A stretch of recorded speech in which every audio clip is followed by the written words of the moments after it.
Yayasan Insan Mulia Pama. Assalamualaikum warahmatullahi wabarakatuh.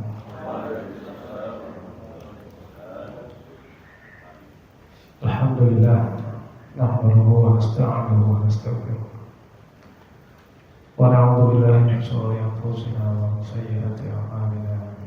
Man yahdihillahu fala mudilla lahu wa man yudlilhu fala hadiya lahu. Asyhadu an la ilaha illallah wahdahu la syarika lahu wa asyhadu anna Muhammadan abduhu wa rasuluh.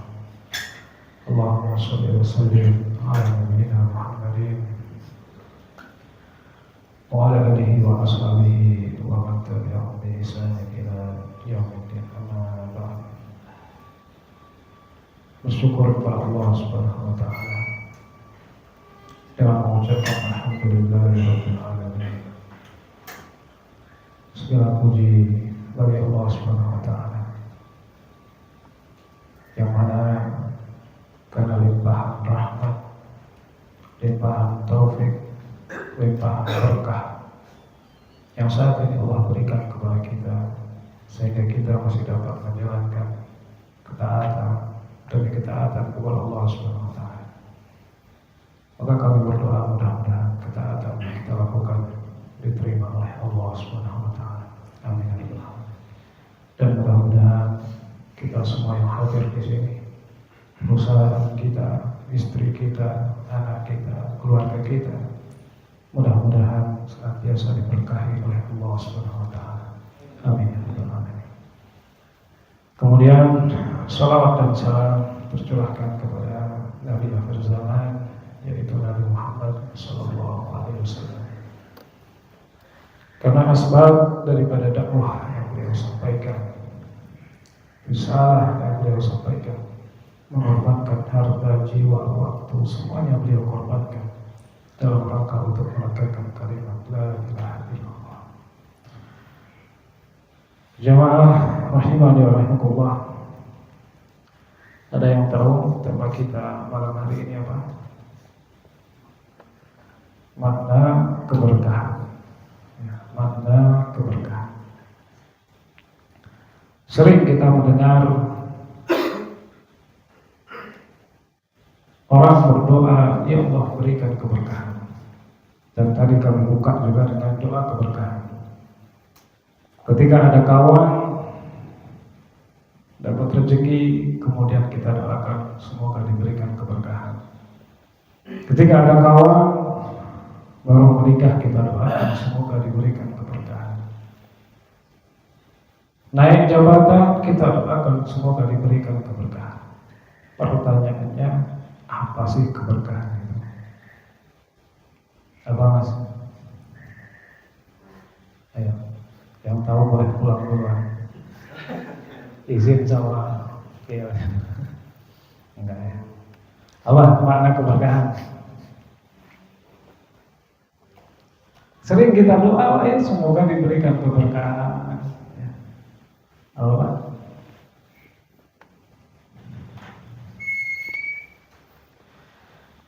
Ya.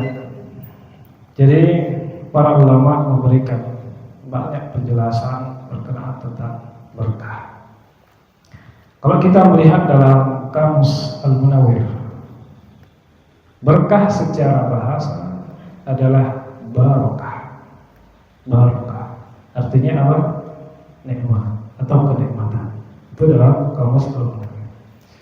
Tapi kalau kita melihat penjelasan para ulama, berkah berasal dari kata al-buru. Apa tadi? Al-buru.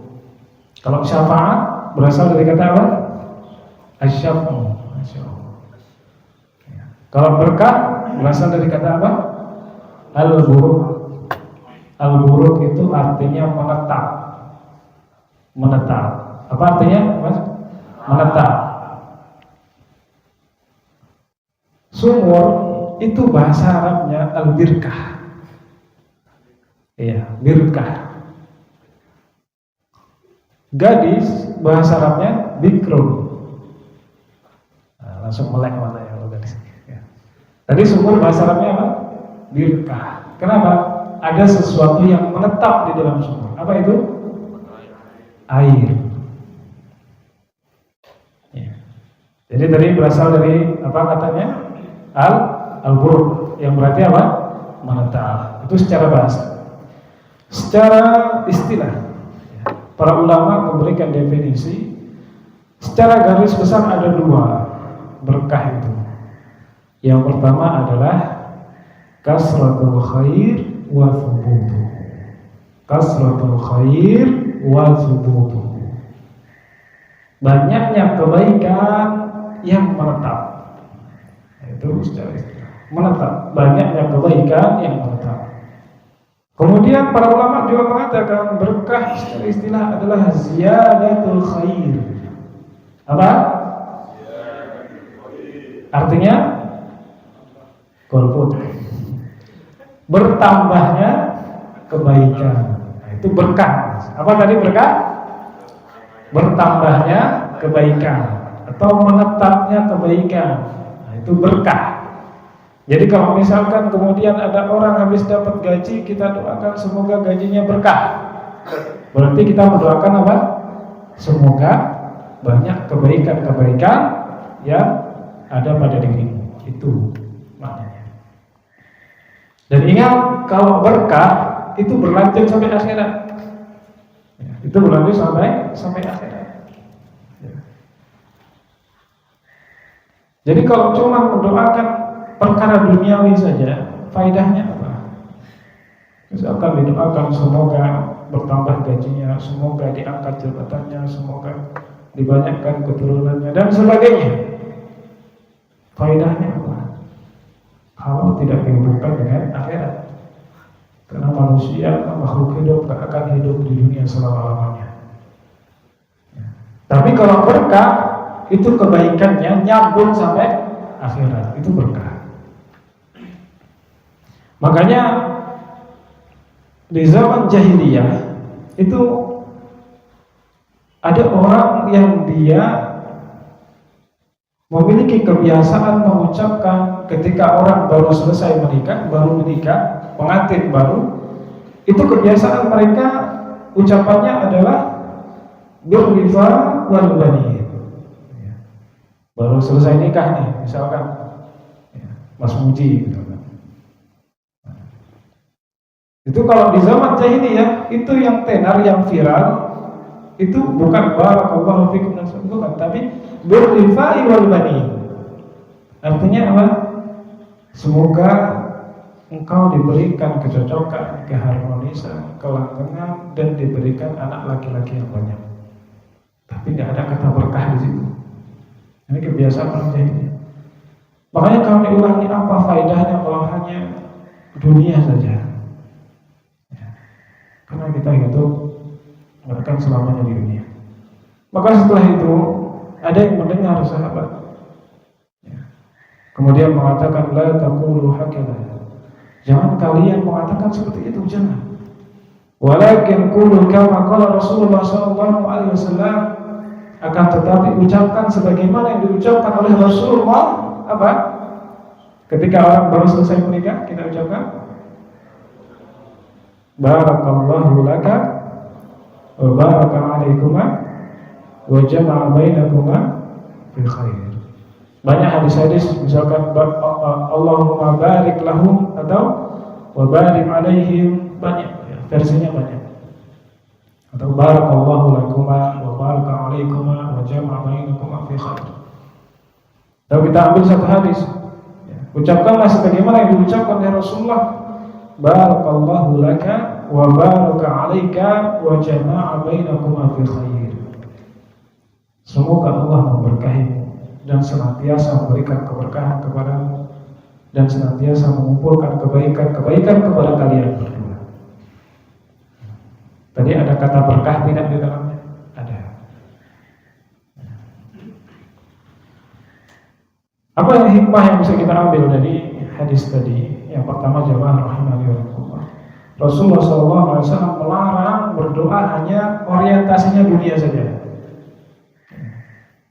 Karena ketika kita berdoa dihubungkan dengan akhirat.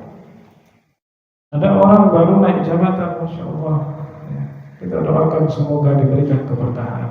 Artinya semoga diberikan kebaikan-kebaikan yang banyak, yang kebaikan tersebut berlanjut sampai akhirat, itu berkah. Ya. Tapi kalau kemudian naik jabatan malah menjauhkan dirinya dari Allah, yang biasanya sholat jamaahnya tepat waktu, ya, 1 hari 5 kali, kemudian setelah naik kok malah berkurang, 1 hari cuma sekali, atau mungkin sholatnya bolong-bolong, sholatnya telat-telat, berarti berkah apa enggak? Enggak berkah. Nah itu ya, seperti itu. Patokannya adalah banyak kebaikan yang datang, itu berkah. Ya, bisa dipahami Pak ya. Nah kemudian kalimat birrifa'i wal banin, semoga diberikan langgeng, harmonis, dan banyak anak laki-laki. Ini apa ya? Seperti orang menghinakan perempuan, seolah-olah di situ tidak disebutkan banat, hanya laki-laki saja. Karena memang di zaman jahiliyah mereka membenci perempuan, Pak. Mereka membenci perempuan, sehingga di Islam perempuan itu dimuliakan. Sampai-sampai mereka itu ketika di zaman jahiliyah, ketika ada kabar nanti yang akan dilahirkan anak perempuan, wajahnya merah, wajahnya menghitam, gak suka sama anak perempuan. Sampai apa? Dibunuh. Masih bayi, dikubur hidup-hidup anak perempuan. Makanya dalam Islam kemudian dimuliakan. Makanya ada sebuah riwayat, ada seorang ibu mendatangi Aisyah radhiyallahu anha. Seorang ibu ini membawa 2 anak perempuan masih kecil. Kemudian seorang ibu ini curhatlah kalau bahasa kita, bertanya kepada Aisyah, apakah ada sesuatu yang bisa diberikan kepada kami? Kalau bahasanya kelaparan lah, minta sama Aisyah. Maka Aisyah mencari apakah ada makanan di rumah. Cuma menemukan 1 butir kurma saja di rumah. Masya Allah. 1 butir kurma, kemudian diberikan kepada si ibu ini. Kemudian si ibu ini membelah kurma itu menjadi 2 dan diberikan kepada kedua anaknya perempuan tadi. Si ibu ini rela lapar demi kedua anak perempuannya.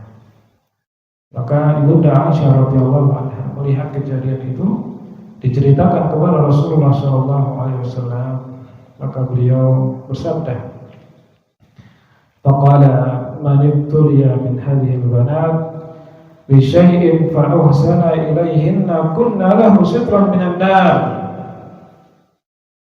Barang siapa yang diuji dengan anak-anak perempuannya, lalu dia mengasuhnya dengan baik, kemudian anak-anak perempuannya tadi akan menjadi sitra minan nar. Menjadi apa Pak? Perisai, penghalang dari api neraka. Kekhususan untuk anak perempuan.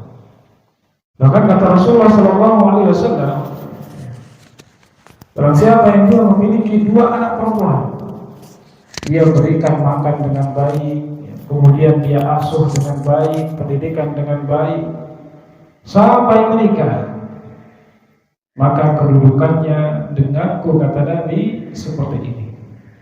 Beliau mengisyaratkan jari tengah dan jari telunjuk, menunjukkan kedekatan orang yang mengurusi anak perempuan dengan baik, nanti derajatnya di surga di akhirat dekat dengan Rasulullah SAW.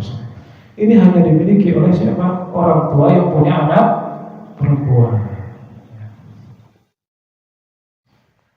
Nah kemudian seluruh keberkahan, seluruh kebaikan itu semua datangnya dari Allah Subhanahu wa taala dan sumbernya dari Allah Subhanahu wa taala. Allah berfirman, "Qulillahumma malikal mulki tu'til mulka man tasha' wa tunzi'ul mulka mimman tasha' wa tu'izzu man tasha' wa tudhillu man tasha' biyadikal khair." Wahai Allah yang mempunyai kerajaan, Kau berikan kerajaan kepada orang yang Kau hendaki, dan Engkau cabut kerajaan kepada orang yang Kau kehendaki. Engkau muliakan orang yang Engkau kehendaki, dan Engkau hinakan orang yang Engkau kehendaki. Biyadikal khair. dan di tangan mulah, di sisi mulah kebaikan-kebaikan, keberkahan-keberkahan. Allah juga berfirman, wa ma bikum min ni'matin fa min Allah, dan apa saja nikmat yang ada pada diri kita semuanya datangnya dari Allah Subhanahu wa taala. Ini menunjukkan bahwa keberkahan semuanya datangnya dari Allah Subhanahu wa taala. Kemudian Allah juga menyebutkan Al-Qur'an itu berkah. Al-Qur'an itu berkah, diberkahi oleh Allah Subhanahu wa taala. Kitabun unzilnahu ilaika mubarak liyadabbaru ayatihi wa liyatadzakkara ulul albab. Ini adalah sebuah kitab yang kami turunkan kepadamu penuh dengan keberkahan, supaya mereka memperhatikan ayat-ayatnya dan supaya mereka mendapatkan pelajaran bagi orang-orang yang mau berpikir. Al-Quran penuh dengan keberkahan. Tentu bagi siapa? Bagi mereka yang membacanya dengan niat ikhlas karena Allah Subhanahu wa taala, apalagi menghafalnya. Makanya ada yang mengatakan segala sesuatu yang berhubungan dengan Al-Quran itu akan diberikan kebaikan dan akan dimuliakan. Bulan Ramadan, bulan diturunkannya Al-Quran. Syahrul Ramadan alladzi unzila fihi Al-Quran. Bulan Ramadan, bulan diturunkannya Al-Quran, menjadi penghulunya bulan. Betul tidak? Menjadi bulan terbaik di antara 12 bulan. Bulan Ramadan. Malaikat Jibril, Tuhannya para malaikat, dimuliakan oleh Allah karena turun membawa Al-Quran. Nabi Muhammad SAW menjadi nabi yang paling mulia di antara nabi yang ada dan rasul yang ada, karena beliau menyampaikan Al-Quran. Maka segala sesuatu yang berhubungan dengan Al-Quran insya Allah akan diberkahi oleh Allah Subhanahu wa taala, dengan catatan niat yang lurus karena Allah Subhanahu wa taala. Karena tidak semua orang membaca Al-Quran niatnya benar. Ada orang baca Quran niatnya riya, pengen disanjung orang supaya dipanggil qari. Atau ada juga orang yang dia baca Quran untuk mencari-cari kesalahan Al-Quran, walaupun tidak akan pernah dapat. Makanya disebutkan oleh suatu riwayat, orang yang paling pertama kali masuk neraka siapa? Pernah kita sampaikan? Orang yang baca Quran. Kami ngeri. Di sisi lain dimuliakan oleh Allah, diberkahi oleh Allah. Di sisi lain kalau niatnya nggak lurus, masuk neraka paling pertama kali. Ada 3 orang pernah kita sampaikan yang pertama kali masuk neraka. Yang pertama adalah pembaca Al-Quran. Yang kedua seorang mujahid. Yang ketiga orang yang bersedekah. Yang baca Al-Quran ini dihadapkan oleh Allah Subhanahu wa taala, kemudian ditanya, apa niat membaca Al-Quran di dunia? Kata dia, aku baca Quran karena Engkau ya Allah. Kemudian dikatakan, kadzabta, engkau berdusta. Engkau baca Quran supaya dipanggil qari. Engkau baca Quran supaya dipuja dan puji oleh manusia di dunia, dan engkau telah mendapatkan itu di dunia. Kemudian ditelokokkan wajahnya, dimasukkan ke neraka. Kemudian seorang mujahid dipanggil oleh Allah, dihadapkan oleh Allah Subhanahu wa taala, ditanya, apa niatmu berjihad?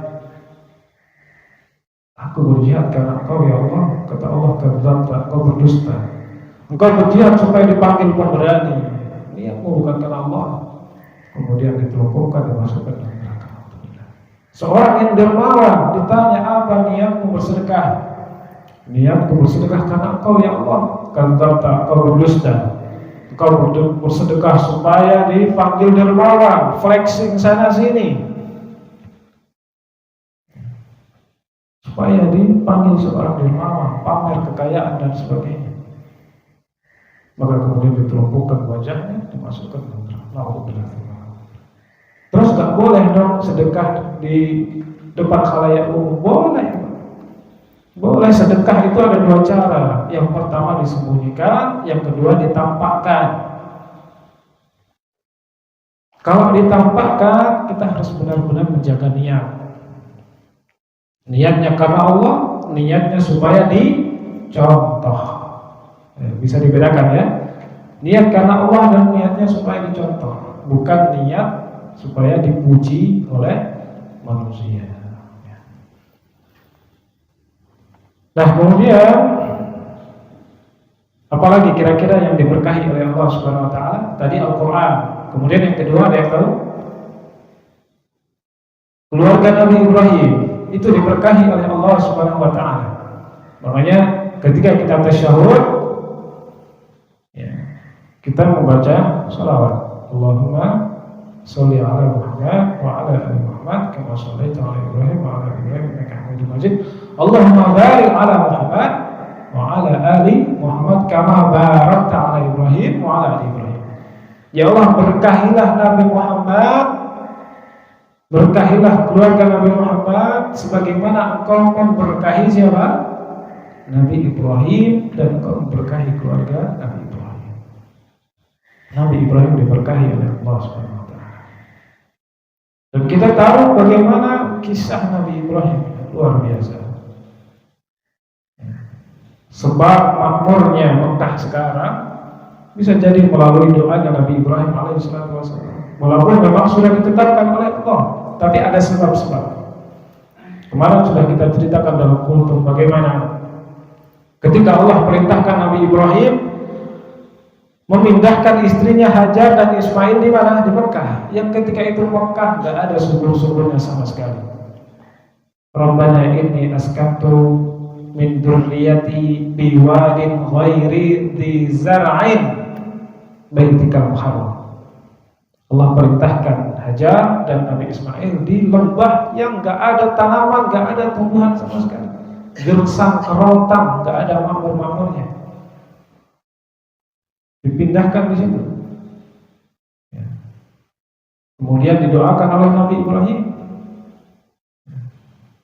Kemudian dari situlah kemudian muncul syariat apa? Sa'i. Lari kecil dari Safa dan Marwah. Kemudian muncul lagi apa? Air Zam-Zam. Berkah Pak keluarga Nabi Ibrahim. Ya. Kemudian keturunannya menjadi seorang nabi, Nabi Ismail, Nabi Ishak, dan tidak ada satupun nabi setelah Nabi Ibrahim, melainkan semuanya muaranya adalah Nabi Ibrahim. Makanya Nabi Ibrahim itu dinamakan dengan Abul Anbiya, bapaknya para nabi. Karena semua nabi setelah Nabi Ibrahim itu keturunannya Nabi Ibrahim. Dari dua jalur, Nabi Ismail dan Nabi Ishak. Nabi Muhammad, ya, Abdullah bin Abdul Muthalib, terus sampai kepada Adnan, sampai kepada Nabi Ismail. Nabi Isa, ya, kemudian terus ke atas, ya, sampai kepada Nabi-Nabi Bani Israil, kemudian Nabi Ishak, Nabi Ibrahim. Semuanya berasal dari Nabi Ibrahim. Ya. Makanya dikatakan penuh dengan keberkahan keluarganya Nabi Ibrahim. Kemudian siapa lagi Nabi yang diberkahi oleh Allah yang disebutkan dalam Al-Quran? Nabi Isa. Allah berfirman dalam surah Maryam, wa ja'alani mubarakan aynama kuntu. Dan Allah menjadikan aku orang yang diberkahi dimanapun aku berada. Allah menjadikan Nabi Isa diberkahi dimanapun Nabi Isa berada. Dalam tafsir Ibnu Katsir itu disebutkan maksud daripada keberkahan Nabi Isa adalah dimanapun Nabi Isa berada itu memberikan kebaikan-kebaikan kepada orang sekitar. Nabi Isa berdakwah, bahkan dikatakan seorang guru mengajarkan kebaikan, ya, mengajak kebaikan, mencegah kemungkaran, dan memberikan manfaat kepada orang-orang di sekitarnya Nabi Isa. Makanya Nabi Isa disebutkan keberkahan di setiap beliau berada. Nah kemudian, ya, tadi yang diberkahi oleh Allah. Terus Rasulullah SAW beliau juga mengajarkan doa agar diberikan keberkahan kepada cucunya Al-Husain. Ya. Ada yang tahu doanya? dalam doa qunut, Allahumma hdini fiman hadait wa afini fiman afait wa tawallani fiman tawallait wa barik li fima a'tait. Dan wa barik li fima a'tait, dan berkahilah untukku ya Allah atas apa-apa yang kau berikan kepadaku. Nah, ini Rasulullah mengajarkan doa kepada cucunya. Ya Allah, berikanlah keberkahan kepadaku atas apa-apa yang kau berikan kepadaku. Wa barik li fima a'tait. Kemudian yang didoakan keberkahan oleh Rasulullah seorang sahabat Nabi yang bernama Anas bin Malik. Siapa Pak? Anas bin Malik. Jadi Anas bin Malik ini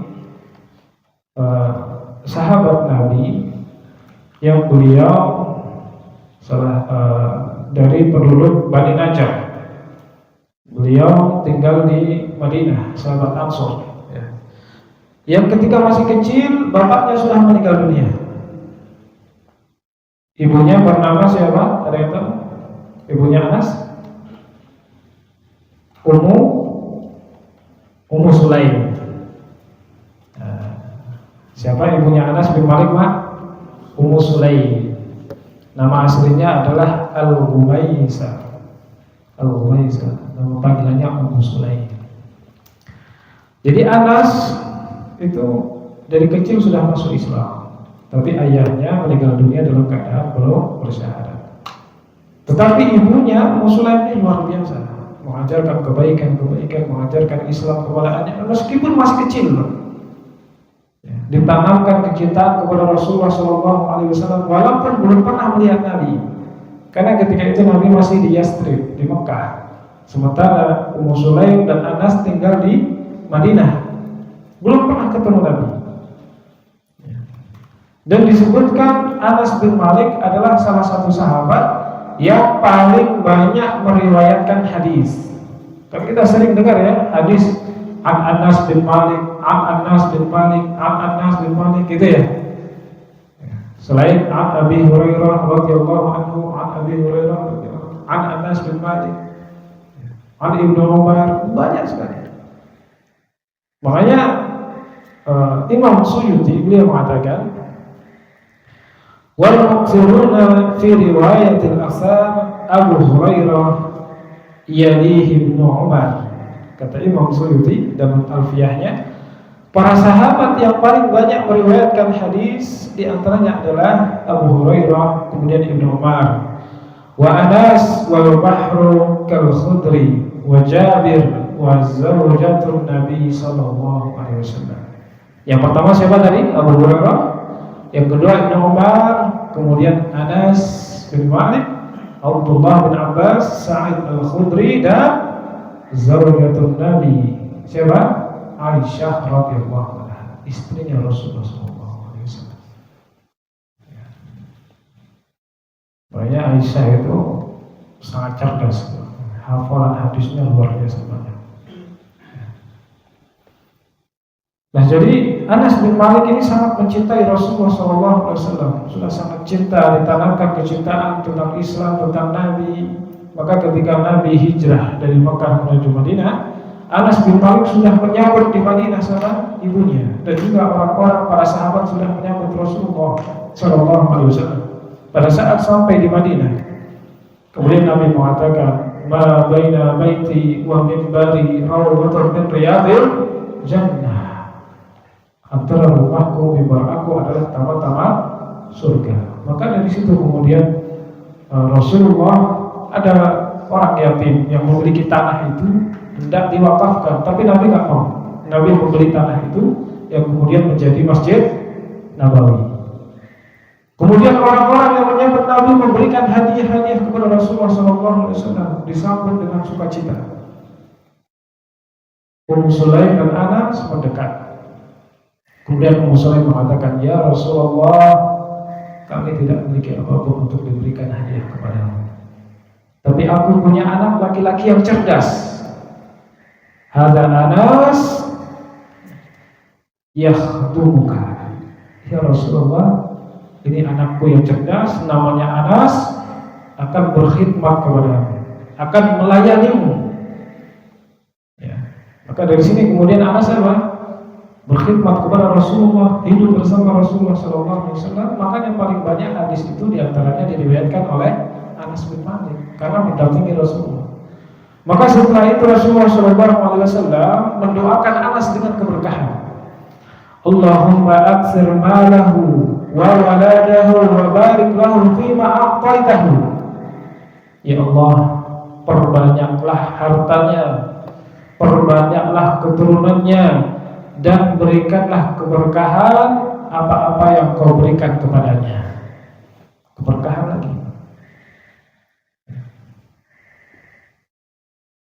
Apa hikmah yang bisa kita ambil? Yang pertama, sebenarnya boleh doa perkara duniawi.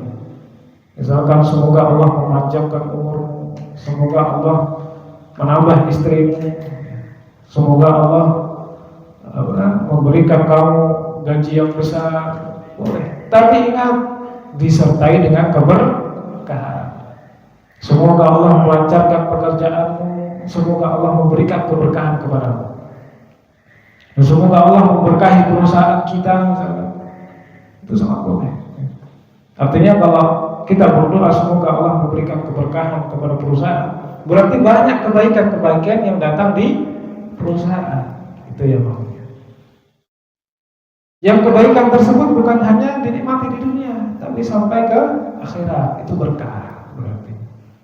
Nah itu yang pertama, boleh, tapi ditambah dengan keberkahan. Yang kedua, Allah mengabulkan doa Nabi. Tadi doa Nabi kepada Anas apa yang pertama? Diberikan banyak harta. Kemudian yang kedua diberikan keturunan. Kata Anas bin Malik, beliau mengatakan dalam suatu riwayat, ketika aku meriwayatkan hadis ini, kata beliau, sungguh aku telah memiliki anak dan cucu sebanyak 100. Doanya Rasulullah yang tentu diberkahi gitu kan.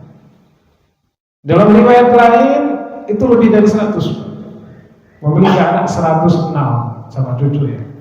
Kalau anaknya banyak berarti istrinya Allahu a'lam.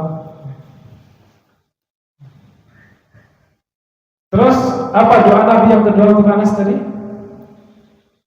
Diberikan banyak harta. Banyak anak, banyak harta. Kata Anas, ya, sungguh ketika orang-orang mereka itu panen dalam 1 tahun sekali, ada kebun panen dalam 1 tahun 2 kali.